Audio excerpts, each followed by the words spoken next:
Hello, good afternoon. I'm Blaise Bullimore. I worked in marine protected area management and monitoring in Wales for over 35 years. I still dive as a sea searcher now and as a volunteer with the Skomer Marine Reserve, now Marine Conservation Zone, MCZ. But I'm afraid I'm still probably going to refer to it as an MNR. I'm going to give you a galloping introduction to the MNR, an idea of how marine conservation stands in Wales, and some take-home thoughts, most of which are blindingly obvious. Back in the mist of time, or 1969, some marine biologists at the local Field Studies Council Centre at Dale Fort in West Pembrokeshire thought that divers might be causing ecological damage to the seabed. There's no mention of any other threats. They were focused on the urchins and crawfish, which seemed to be being overfished. But interesting, crawfish later got lost from this conversation, even though they were fished to commercial extinction at that time and only really have recovered in the last decade or so. There was support from the Nature Conservancy Council and from bird and terrestrial conservation interests to investigate the establishment of an underwater nature reserve around Skomer, a novel idea. But this led to a bit of a loss of focus on the marine environment and some confusion, which is still with us. Nevertheless, habitat information about the seabed was collected, and in due course, a voluntary marine reserve was declared and a management committee established. Though, importantly, the local fisheries manager, then the Sea Fisheries Committee, was not at the table.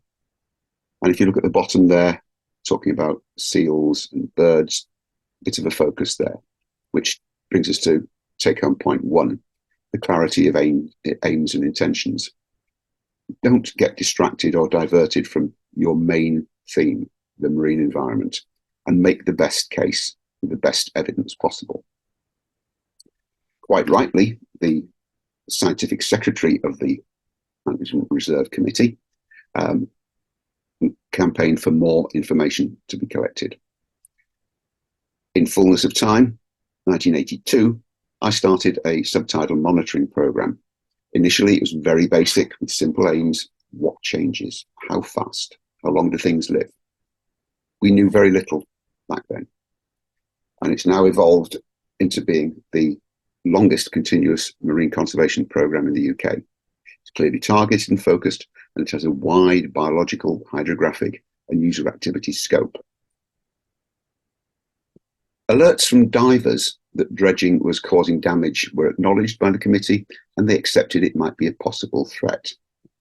But at the same time, potting and other static gear fisheries were assumed to be in balance with the environment, despite no evidence whatsoever for that assumption. And an off-the-cuff remark that no plans were in train to curtail it at that time has haunted us ever since. Take home point two. Don't make or appear to make promises you might not want to keep just for short-term gain. Hold your ground. Avoid compromise, avoid backing down, looking unsure or soft. A couple of years later, at NCC's invitation, I carried out a scallop population assessment and a review of previous surveys. And the conclusion that the population was in grim decline and unlikely to recover without protection were accepted. The Nature Conservancy Council pushed the Fisheries Committee hard, and they agreed to carry out, or to allow us to carry out, an experimental impact assessment of scallop dredging. Bear in mind that the impacts are well known now, but only inferred then. But the Sea Fisheries Committee were convinced that dragging large lumps of metal with teeth across the seabed and ploughing the bottom caused damage, and they agreed to prohibit it. This is the sort of picture, ancient photograph of what we're used to seeing now, dredged area on the left, barren, nice rich area on the right. That same year, 1995, Skomer became shortlisted as one of 7 sites for designation as a marine nature reserve under the 1981 Wildlife and Countryside Act. The following year, in 1996, I was appointed as liaison officer by the Nature Conservancy Council to prepare the consultation document and the proposed management plan for the MNR. I also fronted a 4-year consultation and engagement process, repeatedly hitting buffers and having to be forced into accepting compromises because of unquestioned negative lobbying. Take-home point 3. Evidence demands on socioeconomic interests are far below that for nature conservation. We can make a very good case for conservation being required, but that socioeconomic interests just have to whine that their business will go out and be knocked out from under them, and it's accepted as read. Nevertheless, in spite of all the hard work and objections, finally in 1990, hurrah, we reached the sunlit uplands. We had the second British MNR, the first in Wales. I was appointed manager with a full-time and a seasonal assistant, and we got all the resources we needed and asked for from the newly created Countryside Council for Wales, which succeeded the Nature Conservancy Council. At the same time, Natural England was created in England. We got a glitzy set of rules, which is actually largely smoke and mirrors, because there was very little control on damaging activities. You see them, very few red crosses down the bottom for things you cannot do, as for things we ask you not to do. There was one significant exception. The Sea Fisheries Committee's bylaw prohibiting use of dredges and beam trawls, which was a bonus, around the island and in the reserve. It's something I'm very proud of, and it's still the most effective management measure in the MNR. Heartened by that, we did a lot of other experimental work and published some of it, but there were we couldn't persuade anybody to improve fisheries management despite that. Next take-home point, however much evidence you've got, it's never enough. But having said that, pictures are worth 1,000 data points, and moving pictures doubly so. In the end, the Fisheries Committee agreed to the bylaw to prohibit scallop dredging based on the video and the photographs that we shot, rather than the numbers. But I remind you, there are no such information demands, evidence demands, to justify the interests of socioeconomics being upheld.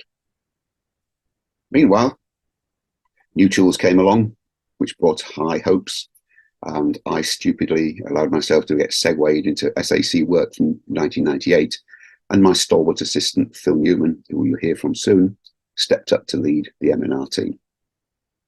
Although I left CCW in 2006 and became an EMS officer for Carmarthen Bay and Estuaries, European Marine Site Officer, and a project manager for something called the Milford Haven Waterway Environmental Surveillance Group, I maintained my MNR link, both as a dive team volunteer and as a noisy advocate for the reserve as a member of its advisory committee.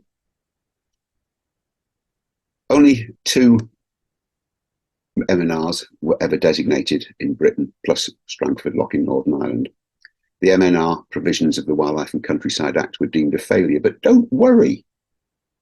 The MCA, Marine and Coastal Access Act, MACA, came along, and MCAs will be much better, marine conservation zones. But they have virtually identical provisions. They're just dressed differently. You might think that IFCAs and MMOs have their faults, and undoubtedly they do, but they're much better than what we have in Wales. So how are things in Wales? And sadly, this pretty much sums it up. Except for monitoring. Monitoring's pretty robust. It's fundamental, but it's not a substitute for management. You can monitor demise as well as stasis or improvement. There is a good comprehensive monitoring program in the MNR, as I've said, and there's reasonable monitoring in the marine SACs. There are some very positive stories from the MNR, including from invaluable volunteer projects and links with academia, and Phil's going to give you some of that good news. We now know a lot about what's going okay and what's not, but not always why, and there's vanishingly little support to change in management to address pressures and threats. The recovery of the scallop population and the massive increase in sediment diversity clearly shows the positive effects from stopping dredging.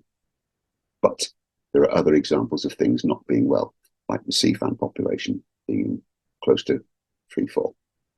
We can't point fingers, but it could well be static gear. Sadly, the attempts to highlight current shortcomings in management and to gain acceptance of the need for more and more effective proactive management have been unsuccessful. We've tried lots of ways of flagging the need. We've tried the soft hearts and minds approach, such as through the BBC Wildlife magazine. We've been a bit more brutal in the conservation press, including in partnership with experts in marine law. And we've flagged the issue in the marine science community. I have to admit, there have been shifts in attitude over the last 30 years. There are many signs of improved receptivity for marine conservation from recreational interests and much of the general public. But industry, ports, fisheries, and many local coastal communities still maintain negative views and remain intransigent. We've tried the peer-reviewed academic route.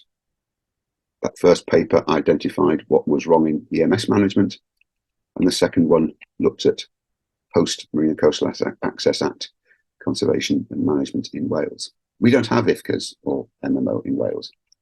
Their duties in Wales lie with Welsh Government, Welsh ministers, and MPA management isn't on the top of their to-do lists. These duties include responsibility to manage the MCZ, the Skomer Marine Reserve was. Natural Resources Wales, the successor to the Countryside Council Wales and the equivalent of Natural England in Wales, have no duty to manage MCZs. There is no formal delegation of that duty to NRW, and continued staffing and resourcing by NRW hangs by a thread. It's not guaranteed. Fisheries management is also a Welsh Government duty, and to say there's a lack of appetite for tighter fisheries management for marine protection would be a bit of an understatement. Frankly, the only improvements that have come about have been as a result of complaints to the European Commission. Obviously, a door now firmly closed. Next take-home point, duties are not enough. Political will is fundamental. As if you didn't know that.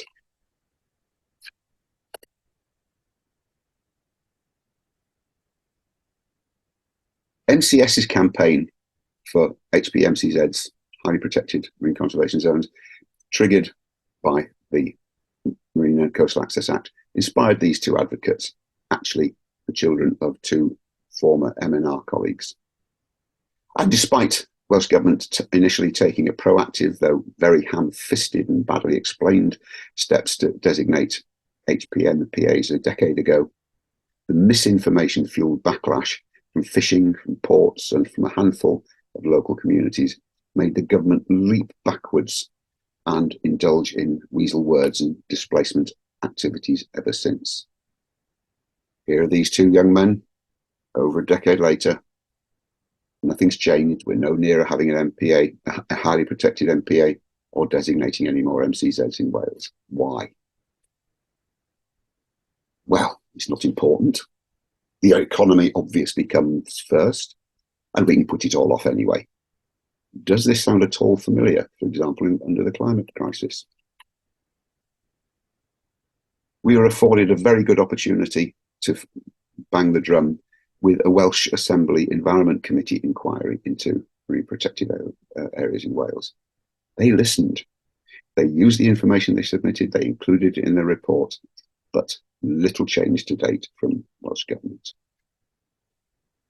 Of course, MPAs can't protect sites from all external pressures, such as oil spills, but they can some. The Milford Haven port was obliged to find a new disposal site by the pre-Marine and Coastal Access Act licensing regime. It cost them £750,000 to do so, and might, I suppose, have influenced their views about more marine protected areas. But licensing is now with Natural Resources Wales. Would the same decision about moving that site and the costs involved be made now? I doubt it. I mentioned my pride in the dredging bylaw. I'm also proud of this lad. It's my son helping out just before the Marine Nature Reserve was designated. This is him now last year. He's diving marine biologist. He's a sea searcher. He worked in Natural England for several years, and he's now with CFAS. Take home points. Last one, get them young. It's a slow burn, but it's worth it. Thank you very much for this opportunity to have a chat, and over to Rob or to Phil, whoever's next. Thank you.